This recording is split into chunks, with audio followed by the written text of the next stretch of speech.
no matter what you call them, sponsors hate them.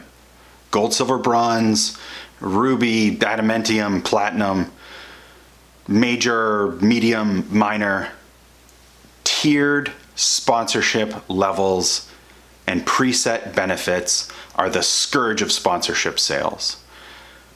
We keep using them, but sponsors hate them. Today's video is all about why you should stop using tiered sponsorship levels and what to do instead. Check it out.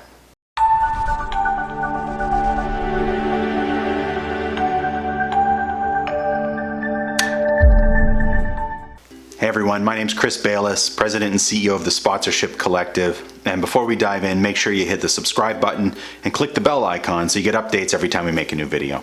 Here are some problems created by the sponsorship package with tiered levels. It forces you to guess at what the sponsor wants. You focus on all the wrong things, like logo placement. Sponsors hate them.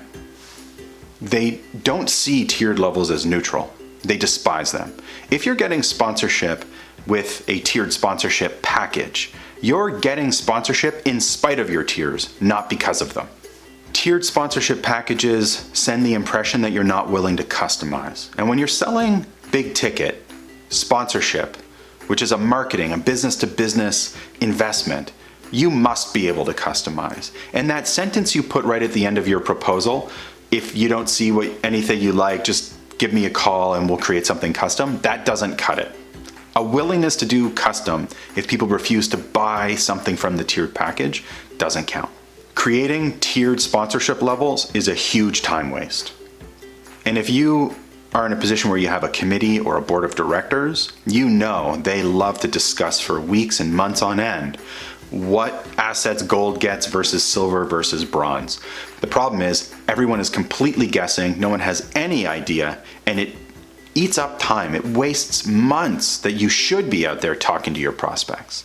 Tiered sponsorship packages converts the most powerful marketing technique, sponsorship, into the least powerful marketing technique, direct mail. In other words, you spend all of your time thinking about what every sponsor could want, and then instead of doing good one-on-one sales, you e-blast a sponsorship package that is simply ignored by your prospects. And perhaps the worst part is that tiered sponsorship packages leave significant money on the table. The psychology behind sponsorship levels is flawed. The belief is that you create this package, you design it to be read from cover to cover, you have multiple internal meetings and committee meetings, you settle on what you're willing to sell a sponsor, you send it to your sponsor, your prospects, and the belief is that they read it from cover to cover, read every word you've meticulously written for them, pick from a list of predetermined benefits and say, this is the one that perfectly articulates our goals and helps us bring on new customers. Then they cut out that little thing at the bottom of the sponsorship package and send you a check. Sponsorship made easy. While that is an enticing scenario, it is completely incorrect. Here's what actually happens. 95% of sponsorship packages are received by your prospect and they immediately throw them into the garbage. They don't even look at it. The other 5% of your prospects get your sponsorship package. Perhaps they see a fit or they think there might be a fit.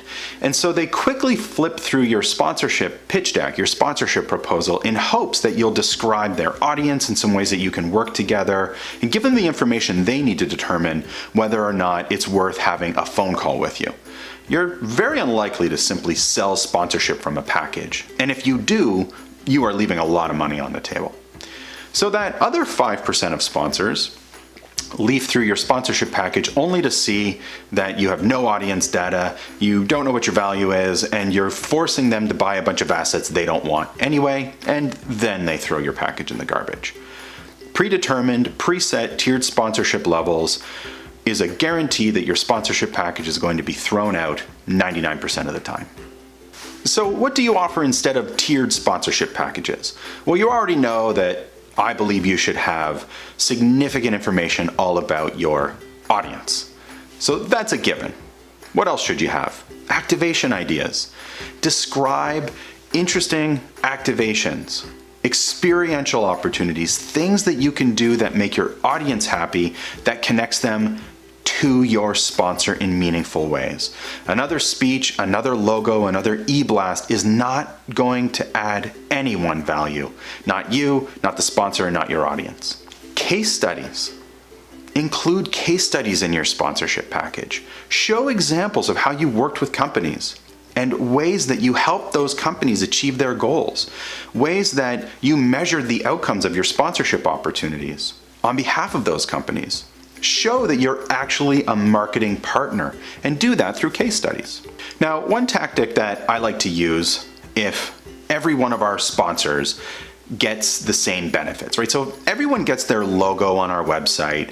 Everyone gets their logos in an e-blast. Everyone gets an opportunity to be thanked from stage. Everyone gets to put a sample in a delegate bag.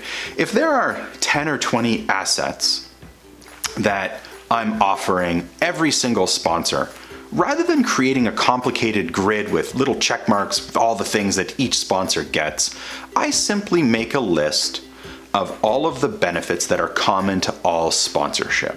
You see, when we make these giant grids with check marks or X's saying you're going to get a logo here and a logo there, it makes us feel like we're offering something substantial. But actually, we're hiding the fact that we're not offering anything particularly impactful at all other than a handful of logo placements. So you can still offer these traditional benefits, but I just put them at the bottom of the proposal, describe them as common benefits that all sponsors get, and I use the precious real estate in my sponsorship packages to describe more interesting ways or the types of things that we can do with sponsors, like thought leadership, speaking opportunities, workshops, sampling, product feedback, whatever the types of things that you can offer your sponsors as a way of getting access to your audience. That's what you want to be including instead of tiered sponsorship levels. I get this question all the time. Well, how do I list my sponsors if I can't put gold, silver, bronze on a sign?